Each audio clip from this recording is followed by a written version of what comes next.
this ball down. Look at that speed. He saved it. Brown goes inside. Oh, what a slam from Jaylen Brown.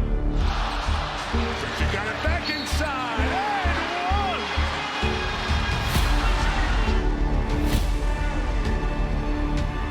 one. Got it. Blocked by Walsh.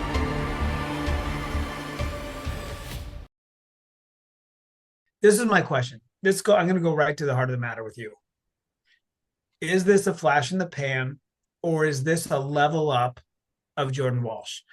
Are we going to fall back off in 5 games? Or, I mean, look, at some point, bigger, better defenders will pick him up and he'll have a challenge the way a Pritchard or a White or whatever has. But has he leveled up his game, and will he stay at this next level? What do you think? You want my answer? I do. That's why I asked you. Yes. This is a level up from him. He is going to be a fantastic, maybe not fantastic, he's going to be a solid role player in a year where you're going all out for a championship. I'm going to challenge one thing you said. Role player. If he continues on this trajectory, we'll see. But if he just holds where he is right now, he's a starter on a lot of teams. I agree. Not on the Celtics, maybe with a stronger Celtics team, but it's sort of like Pritchard last year was a starter on probably 18 other teams if he was on them. Mm-hmm. Right? I don't think that his shooting is going to stay where it's been. I mean, right, over the last couple of games, he shot 18 of 19. He went, I think it was like 15 straight or something without missing a shot. And it's not just dunks. It's wide open 3-pointers that he's knocking down. Sometimes those are the hardest shots because, you're not in a rhythm. You're sort of waiting to take your shot. And those can be harder than having a sort of a catch and shoot right up on a contest. But I think it's the details that I'm most impressed with. Poking steals, right? He's getting steals. He's influencing plays away from the ball. He's really changing the game. And he's scoring points, right? He's 20. What did he have last night? 22? 22 points. Yeah. Yeah. I mean, so if he can stay like this and Tatum can come back, who goes to the bench? Quite frankly, I think you put Peyton Pritchard on the bench. Unfortunately, because I actually think he's playing better than White has been playing, lately. And Pritchard, ever since he's been on the ball, he's been much better than when he sort of started the season, off ball, and Derek White continued to struggle, but Peyton Pritchard was also struggling. And then when Peyton Pritchard got on the ball, at least one of them was able to get back into form. So what do you think? Do you think Pritchard hits the bench? I don't disagree. I don't love it, but I don't disagree, especially if White stays where he is right now. If White stays where he is and Tatum comes back, you got to have Walsh in there for D, right? I would think so. I mean, Walsh is a better defender than Pritchard. 100%. By a pretty good margin. Yes. So. But Walsh is your best defender on the team right now. Maybe. Without I want a doubt. Jaylen Brown to be, but he's not playing clamps. He's not playing clamps D. He's putting all his energy on offense right now, I think. And quite frankly, we need that more than his defense. So sure. Well, I'm not complaining, but I think you're right. Brown has the ability to be the top defender on the team. Yes, but Jaylen Brown has told Jordan Walsh specifically to be that guy, right? You think so? He did. He came out and said that. He told Jordan Walsh to be the hustle, the energy, making the dirty plays, because then it allows Jaylen Brown to float defensively and then put all his energy into carrying this team offensively. Well, I want to ask you a question, because there's been a Celtic of past that was of this model. And he was I don't think he was a controversial player. He was loved, but at the end of the day, he did get shipped out. You talk And about the guy who was sitting on the opposite bench last night. I might be talking about Marcus Smart here, and so, Marcus Smart showed amazing flashes of offense, but we know we didn't want him taking the game winner when it was on the line, right? But he took it anyway. Here's my thing with Jordan Walsh. I think he's not a point guard, right? So he's never going to be the passer that Marcus Smart was. He also, I think, is a little bit more consistent. But I wouldn't trust Jordan Walsh to take the big shots either in the game. Well, not yet. Right. But that's my question. But I also think that he's much more consistent because of his size. He doesn't have to just be out on the perimeter. He can be in the paint as well, which adds a different part of his game that Marcus Smart could never provide, right? So when Jordan Walsh isn't shooting well, he can go into the paint and play that dunker spot. When Marcus Smart isn't shooting well, he's still going to be taking shots.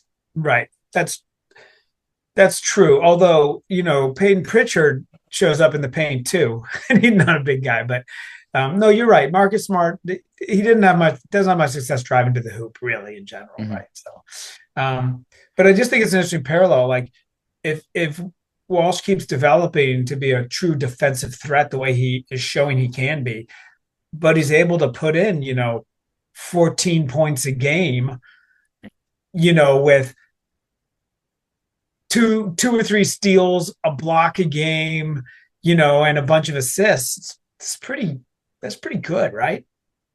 Mm-hmm. So. I think the biggest aspect of his game on the offensive end is actually not his shooting. It's his offensive rebounding. Because of what happens on the opposite end, right? If you're going to be giving up defensive rebounds, or giving up offensive rebounds and not getting those defensive rebounds, then you're going to need someone to try and get some of those back on the other end and even out that margin, because you're never going to, win those margins with this team, especially the Joe Mazzulla's lineup. And we can get into that lineup in just a second. I think that's a good place to go next. Yeah. But you're not going to win the rebounding margin. But if you can make it close, then the Celtics have that ability to win some of the other margins and win a game. And I think that's going to be most important when you play some of the teams out west. Yeah, I'll tell you right now, there's something interesting going on in Boston. I think it's in the water. Yeah. But is it a little dirty?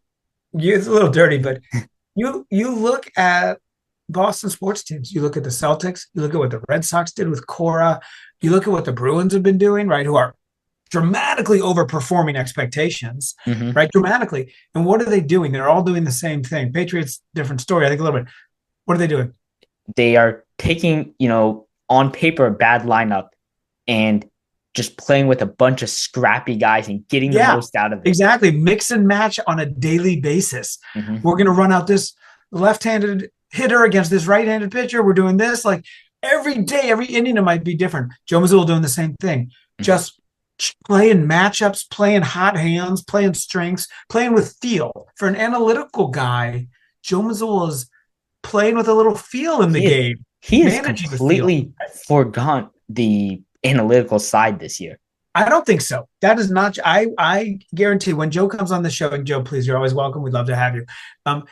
That is not true. You don't change your colors like that. What I think he's doing is looking at maybe a new set of data. He's reevaluating and applying it in a new way, in a creative way. Yeah, when I misspoke, when I say he's not the analytics that he was following in the last couple of years, he might have dropped those and picked up new analytics that are driving winning for this team. Now he might go back to them with a different team. Yeah, that's right.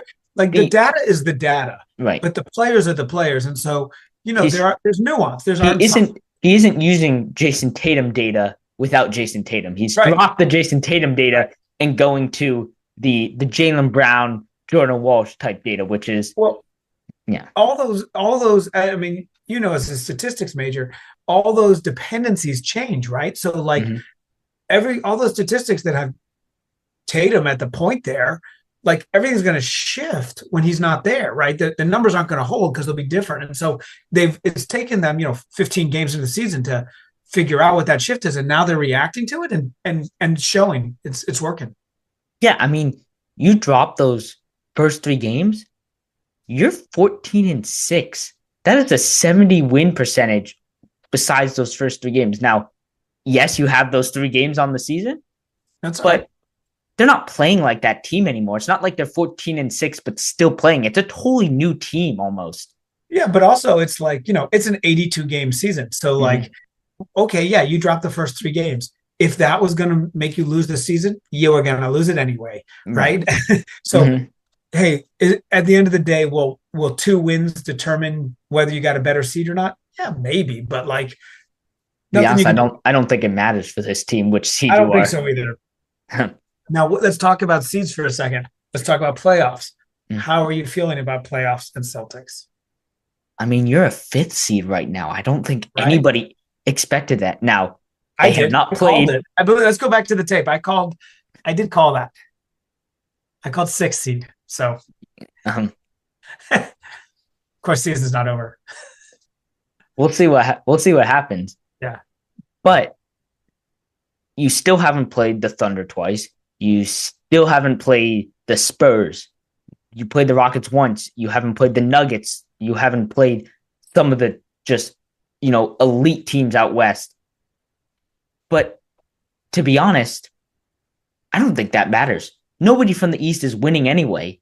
So everybody's going to have an L for those, right? So, right. And look at the Lakers last night. You stole a win from a better team because their top 2 players didn't play. Right. Now, were they a better team when they didn't play? No. But the standings don't say that. That's right. Exactly. So you might roll in to a team that's banged up for a week and get lucky and steal another win against, Oklahoma or Denver or some, like, you never know, right? And so, that's why we talked about this pregame. You're like, oh, well, it doesn't count because, Luka and LeBron are playing. I'm like, I mean, it doesn't count as a quality game, but it still counts as a dub. And when you can steal those dubs, like if I told you at the start of the season, hey, you'll split the games with the Lakers 1-1, will you take that? You'll be like, I'll take it right now. No, this is not the argument I would go with, but an argument could be made that the biggest difference between this team and other teams, or this Celtics team and other Celtics teams, is that they don't play down to their opponent. They take these bad opponents and they put them in there.